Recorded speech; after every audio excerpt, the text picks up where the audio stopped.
Anchorage with my colleague Emily Becker. We're going to be presenting today on our RFP for orchards and food forests, and our colleague Sinead Morris McHugh will be dropping some links in the chat and also trying to respond to some of your questions. But we will mostly have the question part has the second portion of our hour. So we're going to present for about 25 minutes, and then the rest of the time will be Q&A. So if you can just hold your questions mostly until the end, that would be great. And yeah, we might not be able to answer all of your questions today, but we will get you an answer at some point very soon. So yeah, thank you all for coming. It's really awesome to see the interest in this program. So with that, I will share my screen. Like I said, we're with Rural Alaska Community Action Program, and we're going to present today on our RFP for orchard. And by the way, that stands for Request for Proposals for Orchards and Food Forests.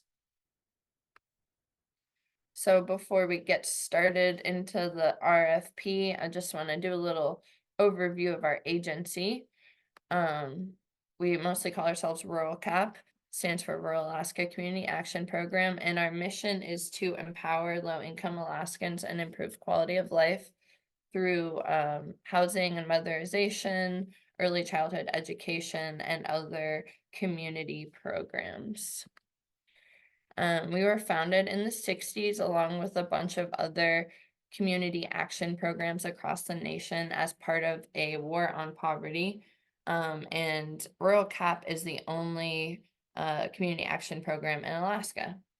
And a fun fact about us is that we, our for-profit subsidiary, Rural Energy Enterprises, is responsible for bringing a lot of Toyo stoves to Alaska. So if you know, you know. Yeah, like I said, we're part of a national network of community action programs. And with that, I will turn it over to Emily to tell you about the GROW program, which is our program. Awesome. Thanks, Iva. So we're GROW, Growing Rural Opportunities for Wellness. So we've been around since 2021. And we started during the pandemic. It was COVID response money. And we started with 9 projects. Currently, we've reached up to 17 different communities. We've got, so, we have created some jobs. These are usually small part-time jobs, but they do fit with subsistence lifestyles and also the funding realities that we have. And also my cat has an uncanny ability to know when I'm talking on Zoom. Anyway, so these are our current funding streams that we have. All of these are USDA. We've got community garden support. We've got support from the Tribes Extension, and you can see where the star is. We are currently having an offering for community orchards and food forests. So this funding comes from the USDA Forest Service, part of their urban and community forestry grants.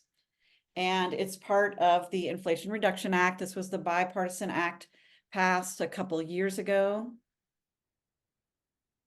And we are starting now to see in Alaska funding coming from this law from a lot of different agencies. This is just one small piece of it. You're probably hearing word of it in a lot of different areas, but this particular portion is to combat climate change and to prepare communities for sustainability in the future. And in the lower 48, a lot of this funding is being used to plant trees to prevent, overheating and stuff like that. Obviously in Alaska, we do have issues there, but in particular, we're a little bit special. So we are focusing more on food security. All right, so you probably know if you've taken a look at the RFP, the proposals are due in about 6 weeks. We expect to do a quick turnaround and so that we can get started this growing season. All right, so what are we looking for? So orchards and food forests. So basically an orchard is a collection of fruit trees or bushes, can be a variety. Here's an apple tree in Anchorage. And you might be thinking about protecting these trees. So it could be, small chunks of trees with simple caging around it. Or it could be, inside of a greenhouse, kind of standard rows of trees.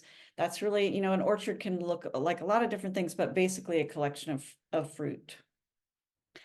And then the other thing is food forests, which maybe is a new term to you. Food forests are more like a collection of an ecosystem, and there's a lot of perennials. You're providing habitat for animals, and there's a lot of sort of working with nature to make this something that offers food to your community. And I have a couple examples of that. We've just offered 2 webinars about food forests that they're up on YouTube that you can check out if you're not familiar with food forests yet. Here's my friend Leslie, her food forest in her backyard. You can see just a lot of different plants. She has a mix of annuals and perennials, and she does have a fence around the entire area. And then this is another little mini food forest in Anchorage where you can see our apple trees are caged, but the other things like strawberries and other sort of low berry bushes are just left out. And we do have occasional animal visitors. So, the primary assets are caged and protected, but a lot of it is unprotected. And, the idea behind a food forest is maybe you're planting enough so that you can share with nature along with your community. All right, so it's okay if you don't, like if you're not familiar with orchards or food forests yet, that's really our job. So you don't have to come into this proposal knowing exactly what you want to plant or what plants you want to have. That's something we can offer. Now, some of you may already know what you want to plant, and that's great. So our support model is built in a way where we can meet you where you are. So maybe you only need a little bit of support. Or maybe you need, extra help, connection to workshops. Part of our grant is that we will have in-person trainings, on things like planting, pruning, maintenance of the orchard or food forest, and you will be required to budget for at least 2 in-person trainings, to send somebody to get trained to maintain your area during the 5-year grant period. All right, so our objectives with this, we have pretty big objectives. So food security, we want people to have easier access to fresh produce. For community engagement, we want there to be some educational opportunities for people to be able to participate in decision making. For sustainability, we hope that it goes beyond the 5-year grant period, but we want something, sustainable agriculture principles here. And then economic empowerment. So maybe it's providing a part-time job in your community, but also maybe there's a possibility of value-added projects or just building skills. All right, and with that, I will turn it back over to Iva. Thanks, Emily. So for the rest of this presentation time, I'm just gonna go through the RFP, more of the like nitty-gritty details, and it might raise some questions for you. So again, like just if you can wait until the end, that would be great. Okay. So for eligibility, nonprofits, tribes, and then public organizations, including schools, will all be eligible organizations as long as they are conducting program activities that 100% serve communities that are designated as disadvantaged. So what does that mean? We have a few different tools for designating disadvantaged communities. The one that our funder, USDA, is promoting is the Climate and Economic Justice Screening Tool. And within Alaska, we also have the Denali Commission Distressed Communities Report.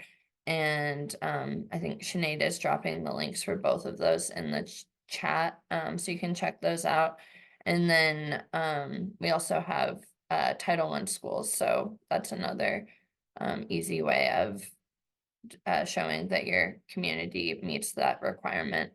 So I'm gonna stop sharing for a second and then pass it over to Emily to show you how to use the Climate and Economic Justice Screening Tool. So the CGEST is a really awesome tool, but it's not without its little quirks. But it's a really great way. The US government has collected all of this different data about communities and put it into this map, and it sort of shows, whether a community is considered disadvantaged or not. Now, before we begin, you can see here, federally recognized tribes, including Alaska Native villages, are automatically considered disadvantaged communities. So that is one thing to consider. But for example, the community of Ketchikan reached out to us. So I'm going to do that sample here, and you put the city in, and then you have to click on the dot. And you can see here that Ketchikan is not a disadvantaged community. Got lots of cool things going on in Ketchikan. There are 2 Alaska Native villages that would be automatically considered, but Ketchikan reached out to us because they have a Salvation Army kitchen that is considering putting in an orchard. And because that is serving 100% of a disadvantaged community, that organization would be eligible to apply. They do have to be a nonprofit, federally recognized 501c3 organization. And you also have to abide by non-discrimination, the USDA non-discrimination rules. Here, I'll just do another example here. I'll put in Fairbanks. Whoops, gotta spell it correctly. Won't like that. And you can sort of zoom in here, and you can see the gray areas are the ones that are considered disadvantaged. Like, for example, if you could click on University of Alaska, that whole area is not disadvantaged, but you can see the downtown areas of Fairbanks are considered. So if there was a nonprofit located in that area and they plan to serve a disadvantaged community, they would be eligible to apply. The tool can get really stinky when you're looking out in rural Alaska, but honestly, most communities in rural Alaska are considered disadvantaged, and you can poke around a little bit. I'll go back here to Anchorage so you can see. There's not a lot of communities in Anchorage, or you can see the little census tracts here that are considered disadvantaged. However, we know in Anchorage, we have a lot of Title I schools, and all of those would be eligible to apply. All right, so that is. Would you be Yeah, go able ahead. to look up Pilot Station? Sure.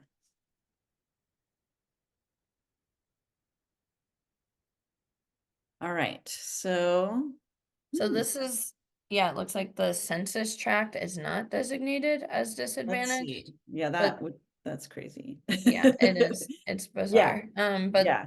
But then when you zoom in and you can see all of these dots are considered Yeah, disadvantaged this communities. is So super weird. it's Yeah, like every single community in the census tract is disadvantaged, but the census tract is not. So it's a little strange. yeah. Like, and this one, it said, there's this little button that says help improve the tool. And I've been meaning to click that and be like, hey, this chunk of Alaska is sort of weird. But Pilot Station would definitely, maybe I should couch that, but I'm like 99% sure that would be considered disadvantaged. Yeah, well, yeah, because there's a tribe there. So Okay, great. yeah. All right, I'll stop sharing that. Awesome. Okay. And I think, we also mentioned the Denali Commission ones.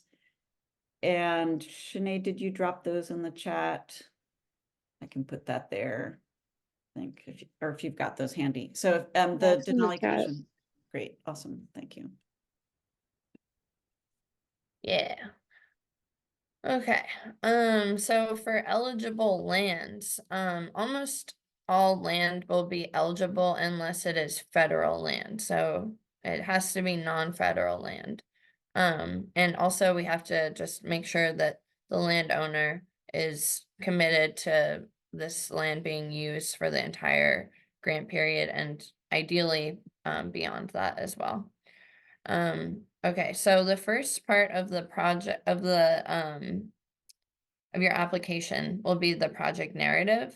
We're putting 1,000-word limit on this, and it's divided into 12 bullets, so that ends up being about a couple sentences to a paragraph for each bullet. And the first subsection of that is the project team.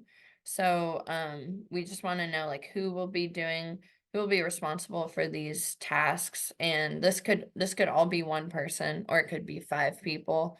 And so just whatever makes sense for your organization. And we just want to know, like, what are this person's qualifications or a training plan so that they are able to perform these tasks. And then the next part is project vision.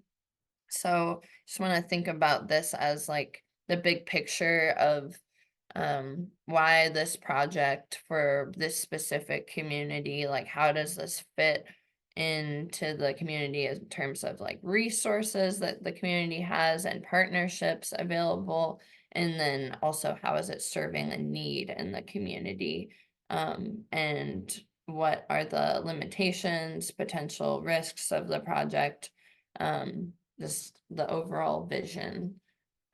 And then the project implementation is a little bit more of a concrete plan for how each phase of the project will be carried out. And we've divided that into 4 different phases.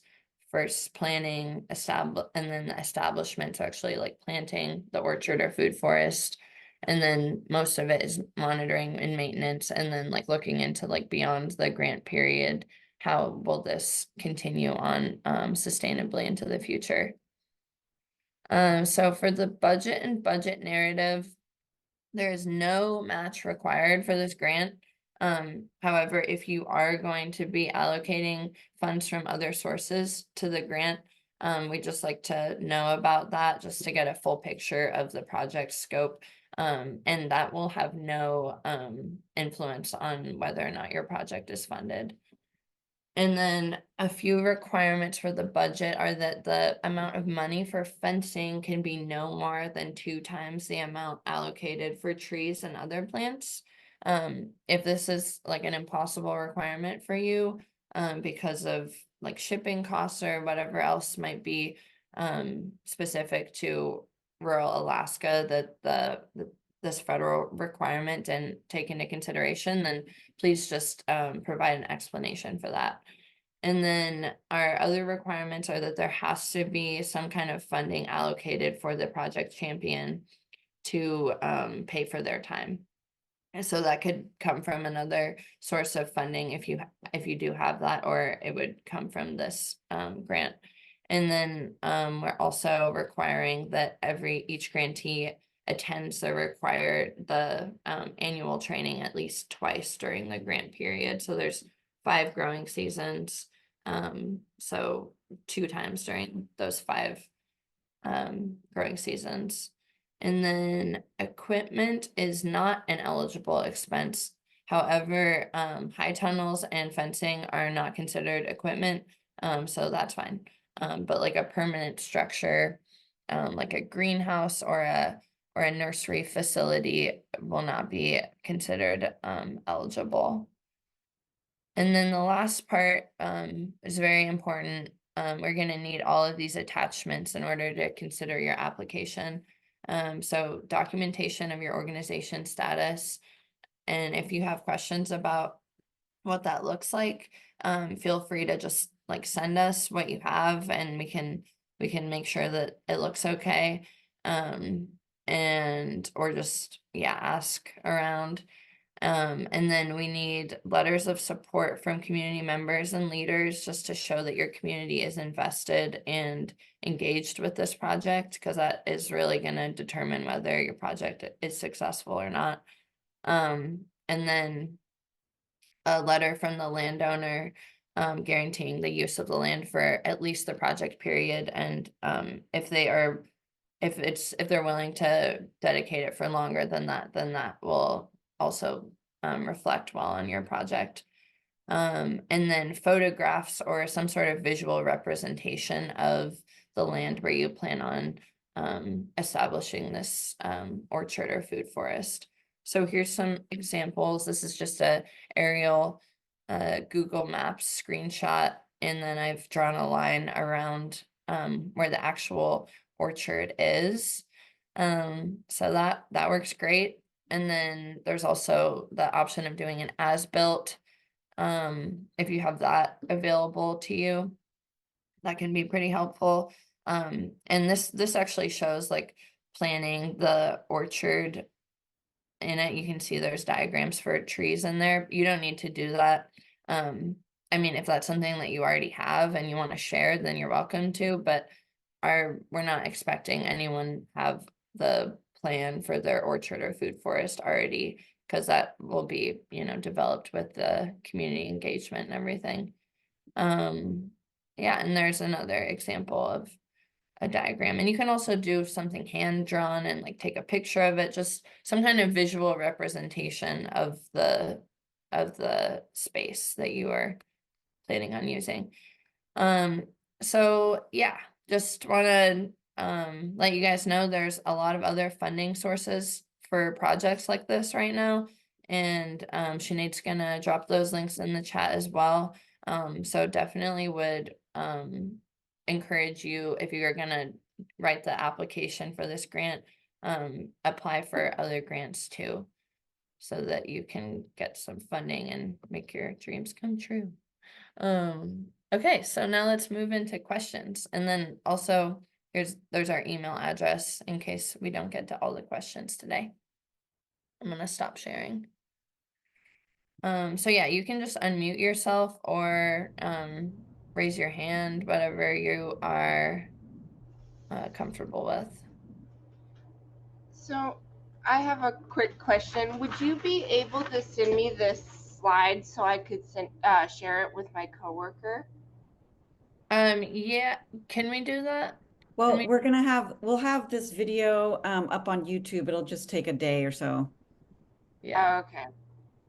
we could, I mean, we have everyone's email address who We do, yeah. registered, right? Yeah, we could do Yeah. it. We could do the slide deck. Yeah, we can email the slide deck to everyone who registered. Okay. Thank you. And then what kind of orchards do you guys like do? Do you know? Like, what does the grant all like? This is the first time I'll be looking into this and trying to grow trees in my area, and I'm not exactly sure what trees we can do. And you're in the interior, right? Yes. Yeah. So it's a great question. And that's, part of it is, you don't need to know exactly, but there's lots of experience with people growing fruit trees in the interior that, we can help connect you with and make sure to get trees that, we think are going to be, there for a generation. But yeah, absolutely, you could be planting apple trees and all different kinds of trees. Yeah, it's kind of exciting. And that's part of the service we would provide, is helping you pick out trees or plants. Oh, okay, cool. Erica, I think, see Erica's raised their hand. Yeah, I have like a two-part question. So it's my understanding that you could pick between the two, correct? You could either do the orchards or you could do the food forest. And if you can do the orchards, is that something that we could expand our current community gardens, or we're also looking into getting another community garden and adding that to it with the addition of working with a tribe here? Or does it have to be its own separate thing? It can't be added to a current or new community garden. No, I think adding it to a community garden is like ideal.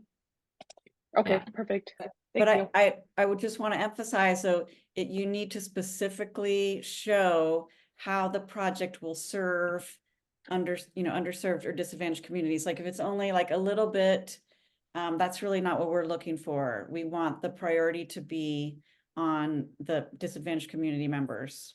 Yeah, Got it. 100% of the funds have to go toward serving a disadvantaged community.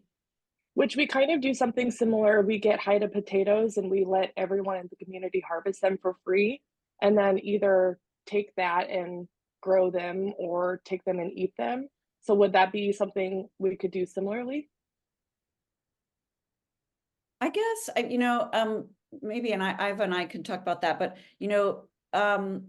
the more people can be integrated completely in the planning, in the educational opportunities, I think the stronger your application will be. You know, doing something for other people is, you know, obviously is great, but we want the community included in the whole process. Got it. Thank you. Hi, can you hear me? Yeah. Okay, yeah, so we've never done this before, but then we have uh a a huge spot in our backyard for our center, but then when we first opened in 2022, we wanted to have a garden to serve the community and to teach education for the kiddos here. And we are located in Midtown, and so we're hoping that with this possibility, if we can be able to I don't we want to see if we can be able to have the ability to have a garden, like, you know, have plant trees and just and we can have the community as well, like our staff and our staff friends of friends, and to establish that. And Susie, this is the Hmong Community Center in Anchorage. Yes, that's correct. Okay. So the first question is, do you have federal recognition as a 501c3 nonprofit? And then the second question is, are you serving a disadvantaged community? So so we can, and we can, if we can talk more, maybe after, we can have we can set up a private meeting where Iva and I can talk to you and go over that specifically. But that, you know, that piece of information applies to everybody. You know, you have to be a nonprofit, and it has to be serving a disadvantaged community. And you're, you know, even if, so like the Hmong Community Center may not be in that disadvantaged track on the CGEST. If you are a nonprofit and you can serve that community, then you would be eligible. But you can, you know, email Iva, email the Grow at Rural Cap, and we can set up a meeting and make sure you've got those. Okay, thank you. Anything else to add to that, Iva? Nope, don't think so. Roger? Are you able to hear me just fine? Yes. Oh, thank you. That's great. So first, Emily, I absolutely loved seeing your cat, as you probably can tell from my little picture there. So thank you for allowing the cat to have a cameo. But the question I have, and I think it might have just been answered, but I am the COO of Mat-Su Youth Housing, more commonly known as My House. And it sounds to me that as long as we have the homeless youth we work with engaged in this project and are serving them, that meets the disadvantaged requirement, even though we looked at the map that you shared earlier, and I'm having difficulty seeing any gray there. Yeah, and if you're doing your project at a shelter, then that is definitely a disadvantaged community. Okay, very good, because Yeah. as you may or may not know, we are breaking ground on a new building location, and we have a large amount of property that we own where we can just do this, and we have a master gardener on our staff who is very much looking forward to maybe doing a project like this. So I appreciate the answers. Thank you. Awesome. And Roger, I would also point to you, since you're in Mat-Su, hopefully you've heard about the Alaska Community Foundation grants. I think Sinead dropped that in the chat, but that's a really great opportunity for you, because their priority is serving the Mat-Su area. And actually, I think there were a bunch of you on this call, sort of in the interior Mat-Su adjacent. And you should definitely, like, as long as you're writing this proposal, you might as well submit it to them as well. And I think theirs is due a little bit before ours. But you could always decide if you get both, you know. Yeah, way ahead of you on that one. Okay, great. Thank you. Awesome. I see Suzanne put in the chat, is it open to a private citizen? So, just an individual would not be eligible to apply. Have to be in a 501c3 nonprofit. or a tribe or a school or other public organization. Heather? Yeah, this sounds kind of strange, but so a lot of the infrastructure, I have my father-in-law lives out in Port Protection, which I looked, and that qualifies there. He's got a farm already. He's doing grafting. He's doing all kinds of stuff. He's been doing it for quite a while. But I don't believe there is a nonprofit entity in Port Protection. The school left, some other things are going on. How hard would it be to just create one? How fast could that happen is kind of what I'm wondering. I really can't answer that question, but I've never created a nonprofit, but I know the Forker group does support nonprofits and like small nonprofits in Alaska, so maybe if you're interested in creating a nonprofit, you might want to get in touch with them. Okay, thank you. You guys mentioned that someone would have to travel and attend the required training at least twice. Do you know what the training is exactly, or and also where it would be located?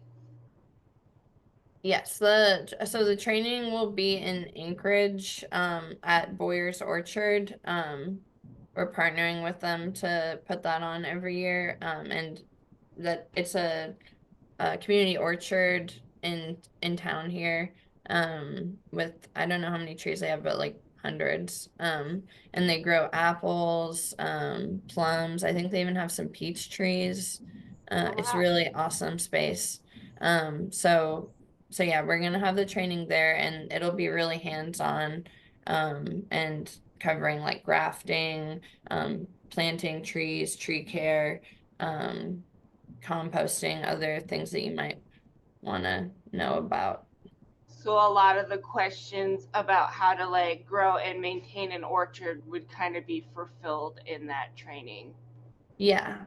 Yeah, and we Okay. also have funding to provide training and technical assistance virtually, like over Zoom, can just talk about things and do check-ins. And then we also have a limited amount of funding to travel to communities and provide on-site assistance. Awesome. Thank you. Yeah. Thank you. Hey, Colleen, you have a question? Hi, ladies. Hope you're doing well. I'm just going to echo what Lakota just asked. Lakota is one of the youth from our region who's going to be taking over a lot of the garden work. Super happy to have her on here. But how long are those trainings going to be at the orchard, just so we budget properly? Like, is it a 2 or 3 day, or any idea on that? Yeah, I think it will be about 2 days or 3 days. We should probably figure that out. Yeah, I just want to budget like hotels and stuff. Yeah, yeah. appropriately. Thanks. See, this is why we're having this, so that we can realize all the holes in our thing. I think part of it, Let me see. we can, after the beginning, obviously with feedback from the participants, we can make sure to tailor it to everybody's needs. Yeah, totally. So thanks everyone for coming, and please make sure to reach out to us. We want this process to be, we want people who aren't experts in grant writing to be able to apply. I know a lot of grants can be a maze and very difficult to navigate. We don't want to do that. So make sure to reach out for us. We're happy to help you with any of the sections if you have questions. And if you have further questions about eligibility, reach out to us. We can meet with you personally and make sure. Yeah, so I just checked the RFP. It doesn't look like we put how many days it would be. But I think we're looking at 2 full days and 3 nights. Yeah. Thanks everyone.